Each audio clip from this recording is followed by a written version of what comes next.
ये जो टूल्स हैं, ये ऊपर के जो टूल्स हैं ये सिलेक्शन से रिलेटेड टूल्स हैं। अभी क्या है कि फ़ोटोशॉप के अंदर जो पूरी फाइल होती है वो पूरी की पूरी सिलेक्ट होती है, ठीक है। आप पूरी फाइल में कुछ भी कहीं भी कोई ब्रश वगैरह अप्लाई कर सकते हैं, कलर चेंज कर सकते हैं। सिलेक्शन बेसिकली पिक्सल्स की सिलेक्शन होती है। पिक्सल हमेशा स्क्वायर फॉर्म में होंगे, ठीक है। ना तो पिक्सल सर्कल में होगा ना रेक्टेंगुलर में होगा, पिक्सल हमेशा स्क्वायर होगा। रेजोल्यूशन काउंट करती है, रास्टर ग्राफिक सॉफ्टवेयर है ये, ठीक है ना। इसके अंदर अगर आप इमेज को हद से ज़्यादा बड़ा करेंगे, उसके एक्चुअल पिक्सल से ऊपर लेके जाएंगे, तो परसेंटेज के पॉइंट ऑफ व्यू से आपको ऐसा लगेगा कि ये फट गया है, ठीक है। आपको ये बड़ा होना और इमेज को जब आप स्केल करते हैं तो जब वो डिस्ट्रॉशन आ जाती है उसके अंदर, तो आपको ये बता देता है कि अगर आप बाय स्केल टूल यानी कि कंट्रोल टी से जो फ्री ट्रांसफॉर्म टूल है, अगर इसकी मदद से आप इतना बड़ा करेंगे तो इसकी हालत ऐसी ही आएगी, ठीक है। लेट्स सी कि अगर मैं इसको control space bar zoom tool लेकर बड़ा करता हूँ तो एक वक्त में मुझे इसके पिक्सल्स ऐसे नज़र आएंगे। अब ये जो पिक्सल्स नज़र आ रहे हैं इस तरह, अगर इस इमेज को मैं 1600% तक यानी कि अपने इस इमेज को 1600% बड़ा करूँगा खींच कर बाय ट्रांसफॉर्म टूल, तो इसकी हालत ऐसी हो जाएगी जो कि प्रिंट के काबिल नहीं है, ठीक है जी। तो यहाँ हमें पिक्सल सेलेक्ट करके काम करना पड़ता है, ठीक है ना। बज़ाहिर तो आपको ऐसा लगेगा कि सर्कल है, लेकिन अगर आप उसे गौर से देखेंगे तो वो पिक्सल्स को सिलेक्ट कर करके स्क्वायर फॉर्म में एक सीधी सीधी लाइंस होंगी वो, ठीक है। लेकिन जूम इस कदर कम हो चुका होता है तो आपको वो सर्कल या कर्व नज़र आता है फोटोशॉप के अंदर। यहाँ अगर आप ब्रश टूल लेते हैं, ब्रश का साइज़ मैंने आपको बताया था कि बाय कीबोर्ड आप इसको यूज़ कर सकते हैं, रिसाइज कर सकते हैं ब्रश को, ठीक है। एक और प्रॉब्लम आता है कि बाज़ दफ़ा आपको जो अब लेट्स सी इस वक्त साइज़ नज़र आ रहा है, बाज़ दफ़ा नज़र नहीं आता, ठीक है। तो आपको कैप्स ऑन एंड ऑफ का प्रॉब्लम होता है, ठीक है ना। अच्छा जी, अगर अभी आप इस पर ब्रश अप्लाई करेंगे तो तमाम पिक्सल सिलेक्ट हैं, लेकिन अगर मुझे पर्टिकुलर एरिया चाहिए तो फिर मेरे पास टूल्स हैं और मैं उनको यूटिलाइज करूंगा। यहाँ आपके पास एक मूव टूल है। मूव टूल अगर सिलेक्ट करके आप काम करेंगे तो सीजर टूल बन जाएगा, कट करेगा। अगर आप लेयर सिलेक्ट करके काम करेंगे तो वो मूव टूल बन जाएगा। क्लियर। यहाँ मूव टूल उस वक्त कारआमद होगा जब आप लेयर पर वर्क कर रहे होंगे, लेकिन अगर आपने सिलेक्शन लिया और मूव टूल लिया तो ये इस वक्त मूव टूल नहीं है बल्कि सीजर टूल है, ये कट कर देगा उस एरिया को। क्लियर। लेकिन अगर ये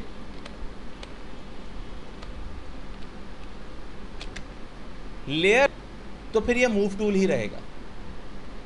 अगर ये लेयर बना हुआ है तो ये मूव टूल ही रहेगा।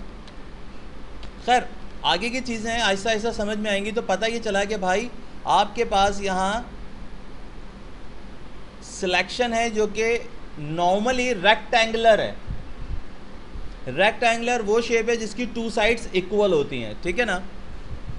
अगर आपको स्क्वायर सिलेक्शन चाहिए तो हर सॉफ्टवेयर की तरह इस सॉफ्टवेयर में भी शिफ्ट होल्ड करके आपको स्क्वायर सिलेक्शन मिलेगी।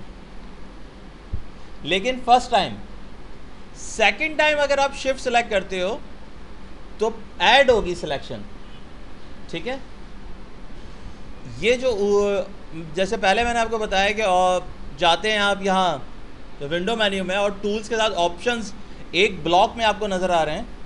इनका मकसद ये कि आपस में रिलेशन है, काम एक साथ करते हैं। तो ये आपका नॉर्मल कंडीशन में इस वक्त। अगर आप ऐड कराना चाहते हैं आप इस पर ऐड टू सिलेक्शन पे क्लिक कर दें, अब इस सिलेक्शन के साथ ऐड हो जाएगा। चाहें तो आप सिलेक्शन मर्ज भी कर सकते हैं, चाहें तो अलग से भी कर सकते हैं। दूसरी अहम बात कि ज़रूरी नहीं कि रेक्टेंगुलर के साथ ही होगा।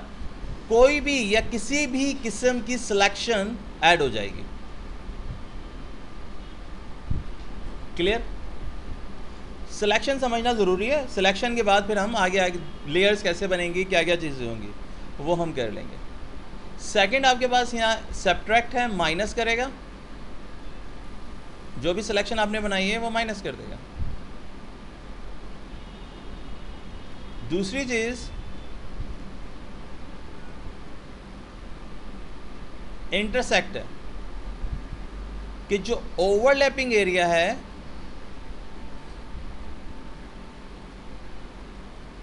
वो रह जाएगा और बाकी का एरिया, सिलेक्शन एरिया, डिलीट हो जाएगा।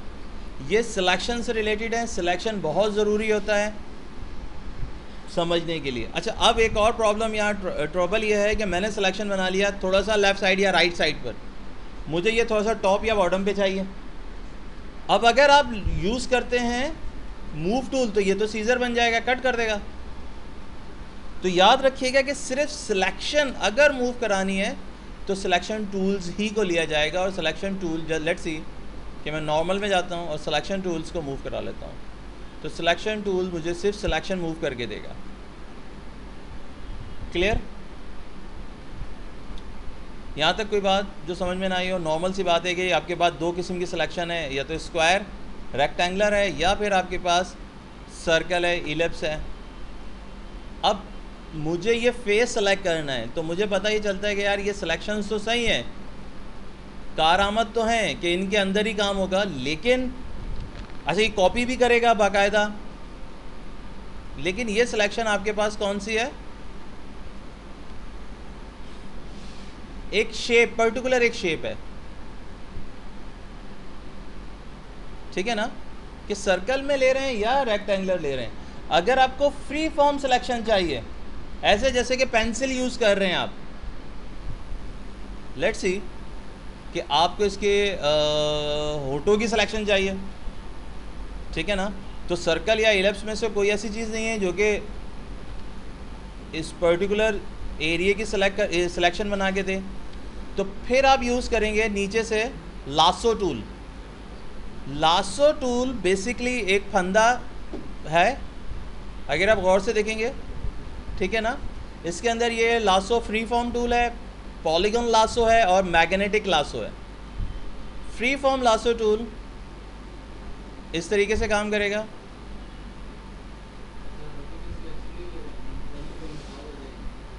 अगर आप चाहते हैं कि सही सिलेक्शन हो तो इसके लिए ज़रूरी है कि आप पॉलीगॉन लासो टूल लें और सिलेक्शन करते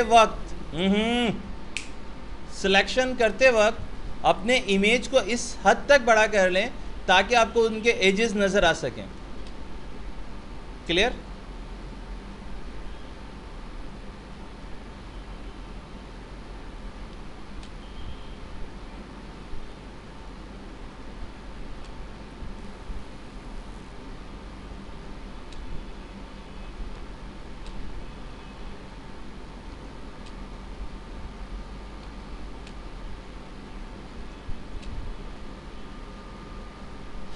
अब ये मैंने एक सिलेक्शन ली जहाँ प्रॉब्लम ये आया है कि ये एरिया हमने अंदर की तरफ ले लिया थोड़ा सा, सही,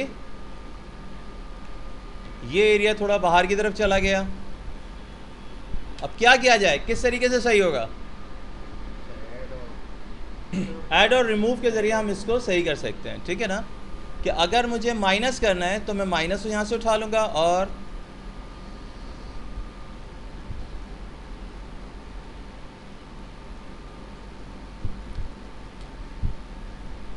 ये देखो, अगर ऐड करना है तो यहाँ से हम ऐड कर लेंगे। अच्छा, ऐड में हम अंदर से आएंगे, माइनस में हम बाहर से जाएंगे।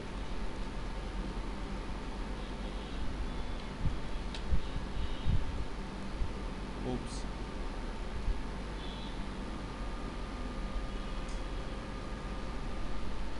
ठीक है जी,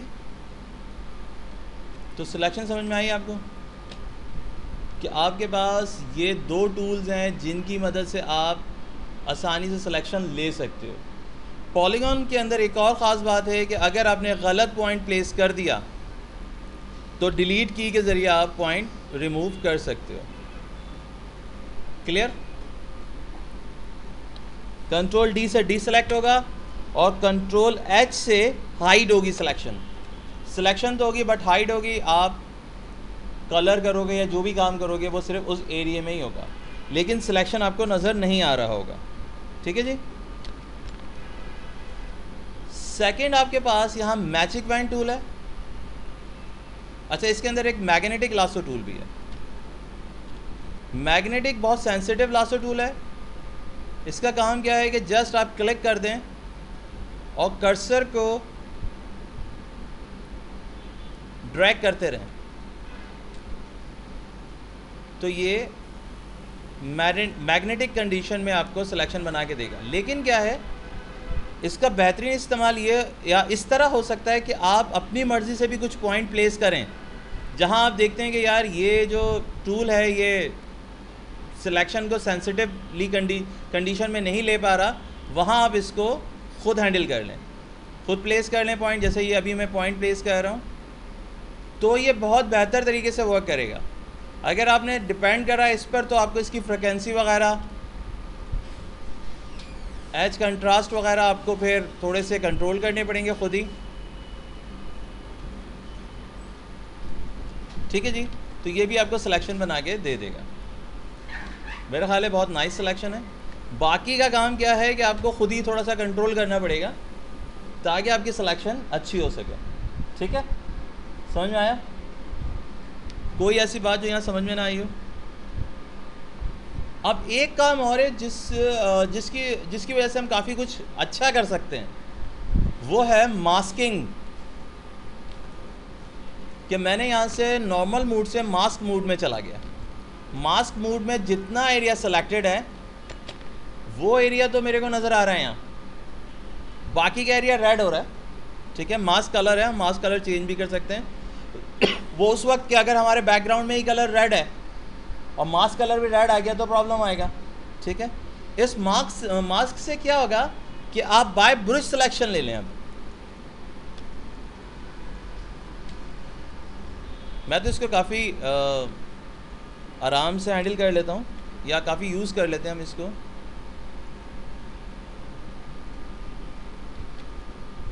कोशिश ये करते हैं कि हार्ड ब्रश रहे। वाइट कलर प्लेस करा,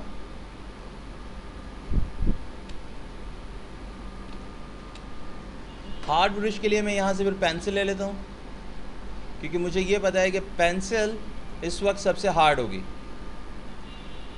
होगी तो बाय मतलब ब्रश ही है बेसिकली तो,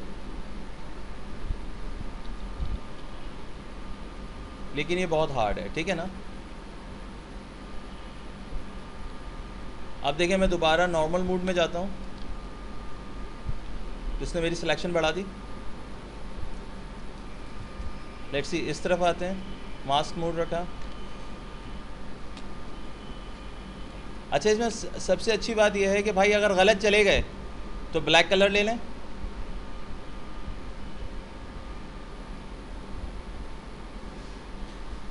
ठीक है ना? वाइट कलर लें, माइनस कर दें,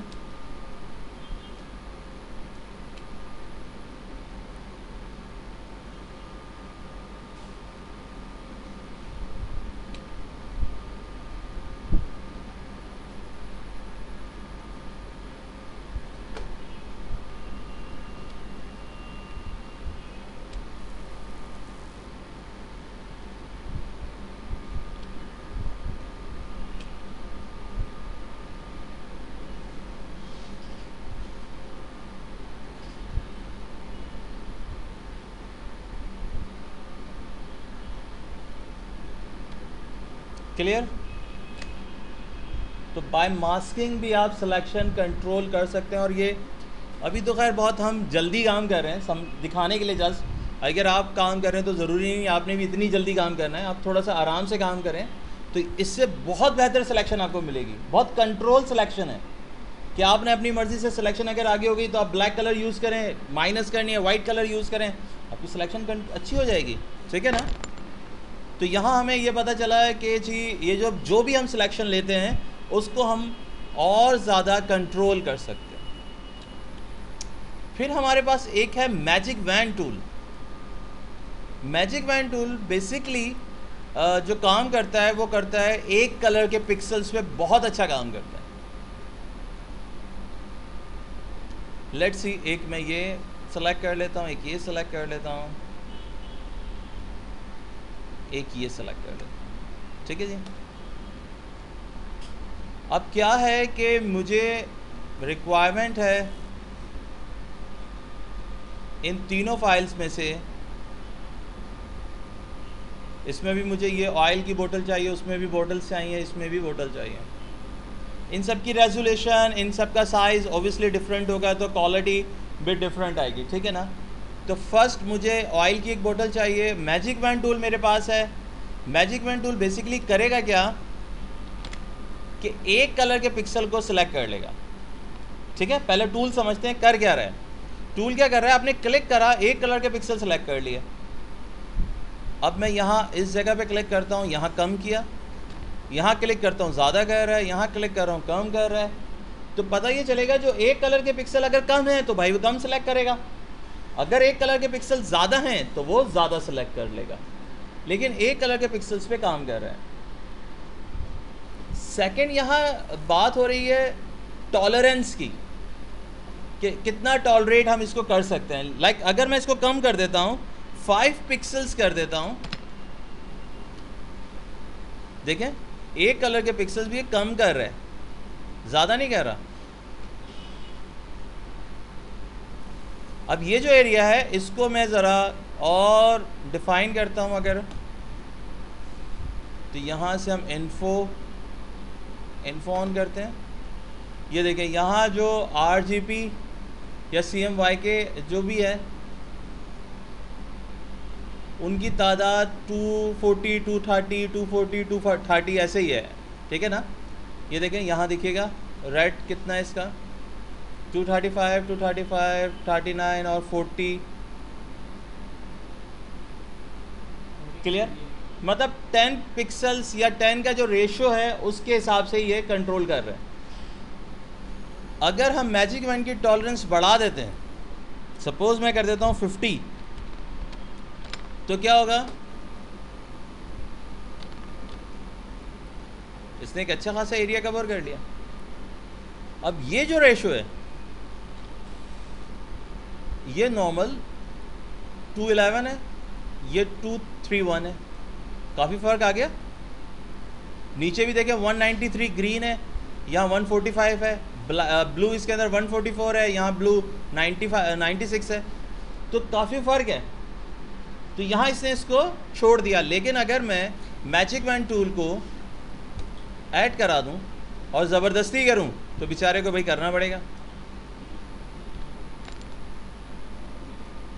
ठीक है जी। अच्छा, इस काम के लिए जैसे कि ये एरिया कुछ रह गया है, इसके लिए भी हम मास्किंग यूज़ करते हैं। ब्रश लिया, साइज़ बढ़ाते हैं थोड़ा सा,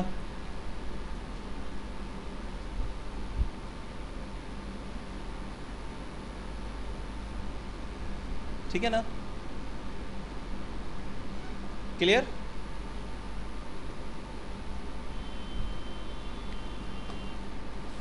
अब मैजिक वैन टूल कर क्या रहा था, ये हमें समझ में आया कि भाई एक कलर के पिक्सल्स को बहुत अच्छे तरीके से सिलेक्ट कर लेता है। तो अगर ये बात मेरी समझ में आ जाती है तो फिर मैं क्या करता हूँ कि इन फाइल्स पर जाकर जो वाइट कलर है उसको सिलेक्ट कर लेता हूँ। हालांकि मुझे बोतल चाहिए तो मैंने वाइट कलर सेलेक्ट कर लिया। क्यों? क्योंकि आगे जो फोटोशॉप की एक कमांड है सिलेक्ट मेन्यू के अंदर इनवर्स, मैं इसको यूज़ करूँगा और जो एरिया लाइक इस वक्त बोतल सेलेक्ट है ना, अगर मैं इन्वर्स कर देता हूं तो सिलेक्शन इन्वर्स हो गई। तो हम करते क्या हैं कि जब कभी भी हमारे पास कोई ऐसा इमेज आता है कि जिसका बैकग्राउंड एक कलर का है तो हम फिर सिलेक्शन नहीं बनाते बाय पेन टूल या पॉलीगॉन लासो टूल के, बल्कि हम क्या करते हैं कि हम सिलेक्ट करते हैं बैकग्राउंड, उसके बाद सिलेक्ट मेन्यू में जाते हैं, Ctrl+Shift+I फॉर शॉर्टकट की, कॉपी या पेस्ट या सीजर के ज़रिए ड्रैग एंड ड्रॉप कर दें। नाइस। यही काम हम इस में भी करते हैं, and inverse and drag and drop. बस याद रखिएगा कि आप टॉलरेंस बढ़ा के काम करें, वरना बाज़ दफ़ा ऐसा भी हो जाता है। ये देख रहे हैं, अब ये वाइट एरिया आ गया इस बॉटल के साथ। एक्चुअली इसकी रेजोल्यूशन वैसे ही बहुत ख़राब थी।